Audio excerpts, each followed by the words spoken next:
सभी दोस्तों का बहुत बहुत स्वागत, अभिनंदन। आज से बिहार प्रदेश कांग्रेस कमेटी ने एक श्रृंखला की शुरुआत की है जिसका नाम है 20 साल 20 सवाल।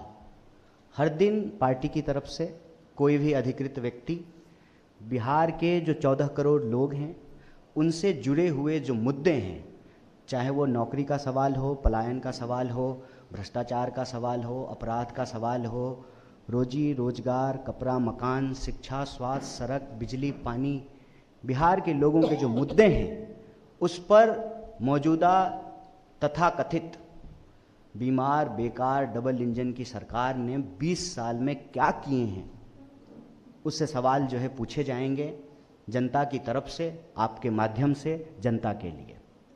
आज का जो मूल विषय है, जो पहला सवाल है, उस पे हम पूरे सबूत के साथ आपके माध्यम से सरकार को भी और बिहार के करोड़ों लोगों को यह बताना चाहते हैं कि जो सरकार वोट चोरी से बनेगी वो सरकार जमीन चोर है, वो सरकार मुनाफाखोर है, वो सरकार बचत चोर है, वह सरकार बिहार के धन संसाधन को प्रधानमंत्री जी के दोस्त की तिजोरी में पहुंचाने की कवायद में लगी हुई है। अदानी जी के वारे न्यारे हैं, तमाम देश के पोर्ट, एयरपोर्ट, खान खदान उनकी झोली में पहुंचाने के बाद जो फकीर कहते थे कि झोला उठा करके चले जाएंगे, अब जो है बिहार की बारी है।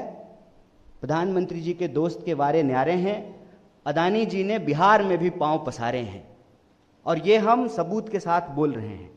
बिना सबूत का कोई बात हम लोग नहीं करते हैं। प्रश्न ये है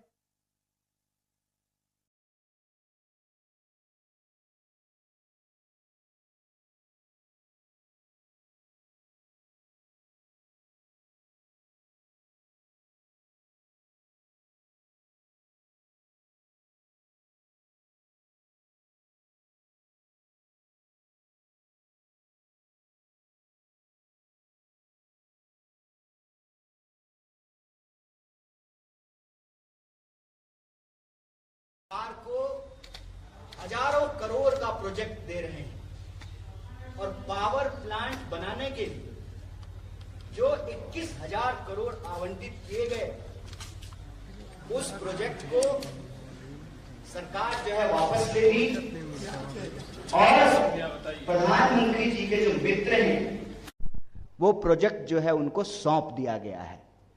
मतलब वह जो हजारों करोड़ बिहार को पैकेज देने की बात की जा रही थी, वह सिर्फ और सिर्फ प्रचार था, बिहार के लोगों को कुछ नहीं मिला है।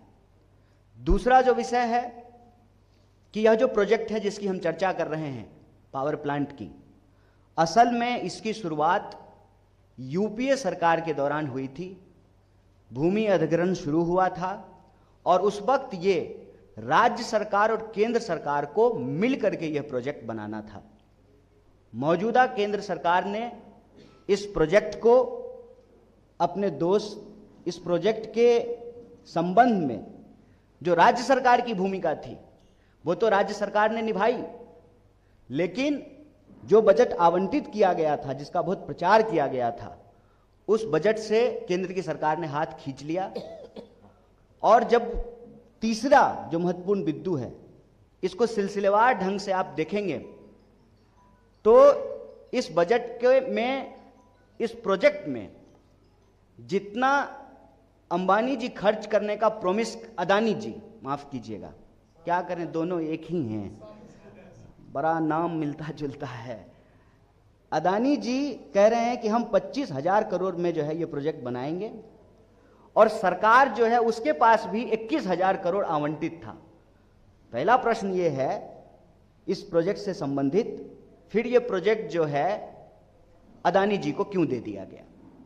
दूसरा प्रश्न ये है, एक असेसमेंट के हिसाब से इस प्रोजेक्ट से कुल 1 लाख करोड़ का मुनाफा होना है, बचत होना है, 1 लाख करोड़ का। ये 1 लाख करोड़ अब बिहार के लोगों की झोली में नहीं पहुंचेगा, ये 1 लाख करोड़ जो है अब प्रधानमंत्री जी के दोस्त के तिजोरी में पहुंचेगा। तीसरा बिंदु जो है कि फिक्स रेट पर यही अदानी जी दूसरे राज्यों में 3 रुपए प्रति यूनिट, 3.5 रुपए प्रति यूनिट में जो है ठेका ले रहे हैं। पावर प्रोजेक्ट इनको मिल रहा है। बिहार में अभी अभी इनको 6 रुपए प्रति यूनिट से जो है उससे भी ज्यादा ये ठेका इनको मिला है। अगर ये 5 रुपए प्रति यूनिट से भी मिलता तो लगभग बिहार को 56,000 करोड़ रुपए की बचत होती। 56,000 करोड़। सवाल यह है कि मनमाने रेट पे, प्रति यूनिट मनमाने रेट पे यह प्रोजेक्ट अदानी जी को क्यों दिया गया है? तो 3 विषय है हमारे सामने।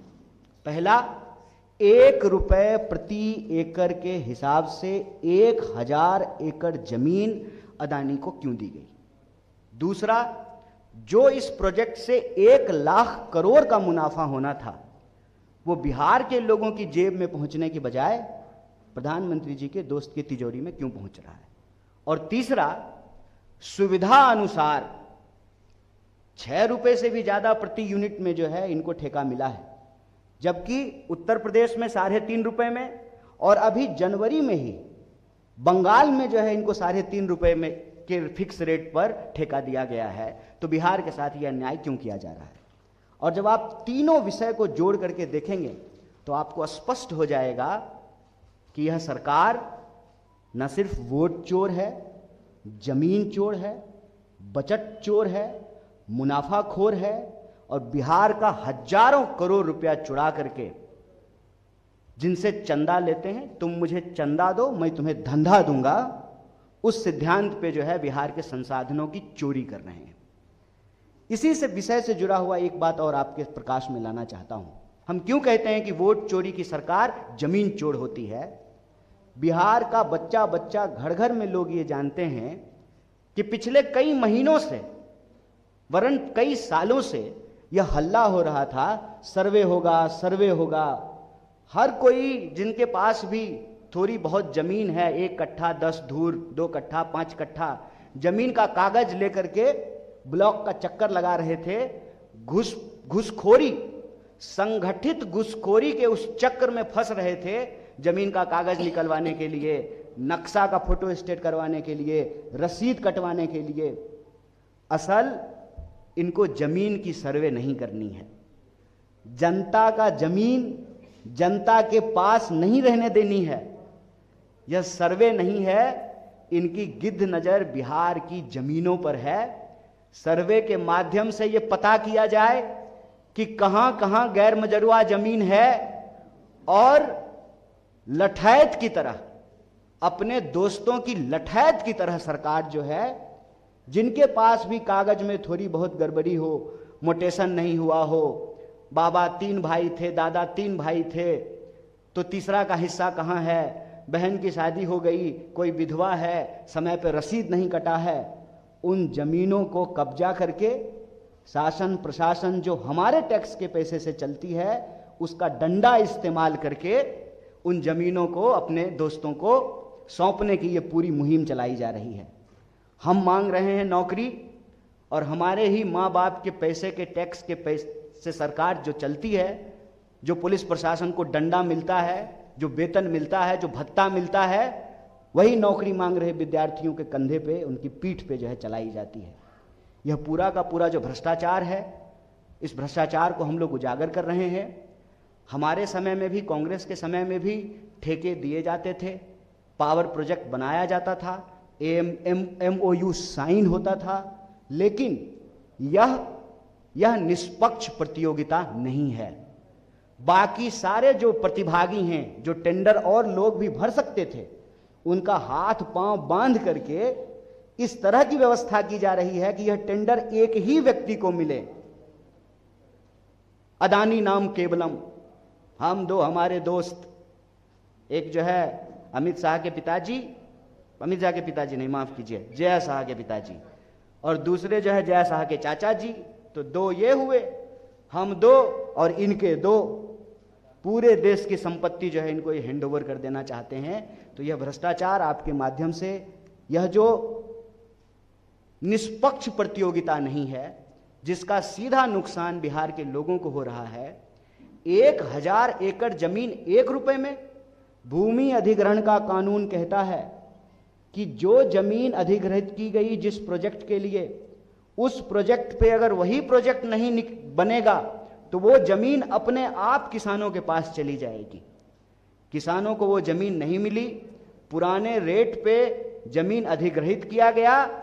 देखिए कितना मजेदार है, किसान को पुराने रेट पे मुआवजा देकर के जमीन अधिग्रहित किए और दोस्त को नए रेट पे, मनमाने रेट पे जो है उनको जमीन हैंडओवर कर दी गई। किसान को जमीन मिलेगा पुराने रेट पे और अदानी जी को प्रति यूनिट फिक्स रेट मिलेगा नए दर पे। जनवरी में जो एमओयू हो रहा है दूसरे राज्यों में तो 3.5 रुपए प्रति यूनिट और बिहार में 6.5 रुपए प्रति यूनिट।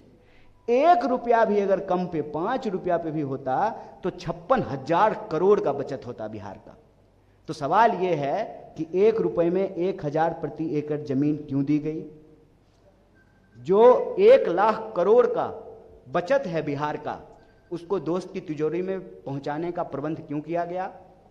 और फिक्स रेट पर, मनमाने रेट पर जो ये एमओयू साइन हुआ है या जो प्रोजेक्ट साइन हुआ है, उसमें जो 1 रुपया भी कम होता तो 56,000 करोड़ रुपए का बचत होता। तो ये बचत की चपत यह सरकार क्यों लगा रही है, ये पक्ष हम आपके सामने रख रहे हैं और इस दावे को दोहरा रहे हैं कि वोट चोरी से बनी सरकार जमीन चोर है, मुनाफा खोर है, बचत चोर है। बहुत बहुत शुक्रिया, बहुत धन्यवाद। एक विषय और हम आपके समक्ष लाना चाहते हैं कि पिछले दिनों जब बड़े धूमधाम से प्रधानमंत्री जी स्वयं एक तथाकथित सांस्कृतिक संगठन का जश्न मना रहे थे, तो देश के एक प्रतिष्ठित विश्वविद्यालय में प्रशासन के ताम झाम के साथ जनता के खर्च वर्च से स्थापना दिवस मनाने का प्रयोजन राजस्थान विश्वविद्यालय में किया गया। एनएसयूआई ने कहा कि हर राजनीतिक दल, हर सांस्कृतिक दल के अधिकार संविधान में समान है। किसी एक पार्टी की सरकार है इसका यह मतलब नहीं है कि देश के विश्वविद्यालयों को उनके संगठन का, उनके विचार का चारागाह बना दिया जाए। और इसका पुरजोर मुखालफत राजस्थान एनएसयूआई की पूरी यूनिट ने की, राजस्थान प्रदेश अध्यक्ष ने किया, विनोद जाखड़ ने किया। पूरे शासन प्रशासन का इस्तेमाल करके, पुलिस का इस्तेमाल करके उनके साथ मारपीट की गई और तमाम नेताओं और कार्यकर्ताओं को कई घंटों तक अलग अलग थानों में घुमाते रहे और अभी जो है उनको पकड़ करके जेल में भेज दिया गया है। हम कहते हैं यही आरएसएस की व्यवस्था है। जिस दिन आरएसएस का प्रभुत्व समाज पे होगा, शासन प्रशासन उनके कब्जे में होगी, उस दिन संविधान का गला दबाया जाएगा और ये उसका सीधा उदाहरण है। आपको अगर कार्यक्रम करने का अधिकार है तो वो अधिकार सरकारी संस्थानों में करने का नहीं है। और अगर आप सरकारी संस्थान में कर रहे हैं तो आप अगर कार्यक्रम कर सकते हैं तो इस देश का नागरिक और विद्यार्थी होने के चलते उसका विरोध करने का अधिकार हमको ये संविधान देता है। फिर गैर संवैधानिक तरीके से संगीन धाराओं में, जिसका उस कार्यक्रम से और उस विरोध से कोई लेना देना नहीं है, उन छात्र नेताओं को और एनएसयूआई के कार्यकर्ताओं को अरेस्ट किया गया है। हम इस मंच से न सिर्फ उसकी मजम्मत करते हैं, उसका विरोध करते हैं, बल्कि एनएसयूआई के इस साहसपूर्ण कर्तव्य के लिए, कार्य के लिए उनकी बहुत प्रशंसा करते हैं। और पूरी ताकत से बिहार प्रदेश कांग्रेस कमेटी, पूरा देश, हर विद्यार्थी जो लोकतंत्र और संविधान पसंद है उनके साथ खड़ा है, मजबूती से खड़ा है। बहुत बहुत धन्यवाद। एक तथ्य जोड़ना जरूरी है। Thank you Kanhaiya ji. आप याद कीजिए कि बिहार में 17 महीने की हमारी सरकार थी, साझा सरकार थी। नीतीश बाबू चीफ मिनिस्टर थे। बिजली पे, बजट पे बहस हो रही थी। माननीय मुख्यमंत्री जी ने खुद कहा, बिजली मिनिस्टर विजेंद्र यादव जी मौजूद थे और प्रतिकार किया भारतीय जनता पार्टी का और केंद्र सरकार का कि गुजरात में हमसे सस्ती बिजली, जो कि कहा जाता है कि पिछड़ा राज्य नहीं है, और बिहार में महंगी बिजली दी जा रही है, वक्तव्य निकाल लीजिएगा उस वक्त के बिजली मिनिस्टर का जो आज भी बिजली मिनिस्टर हैं, उस वक्त के मुख्यमंत्री का जो आज भी बिजली मिनिस्टर हैं। तो ये जो विरोधाभास है, सरकार बदल जाने से आप सत्य को कैसे छिपाइएगा? और अब तो छिपा नहीं रहे हैं, जैसा कि कन्हैया जी ने कहा, आप खुली छूट दे रखा है अडानी को कि वो आए और उस पर जितनी चोरी चकारी करना है वो करे। ये एक तथ्य था जो मैंने सोचा कि आपको बता दूं। धन्यवाद। कोई क्वेश्चन?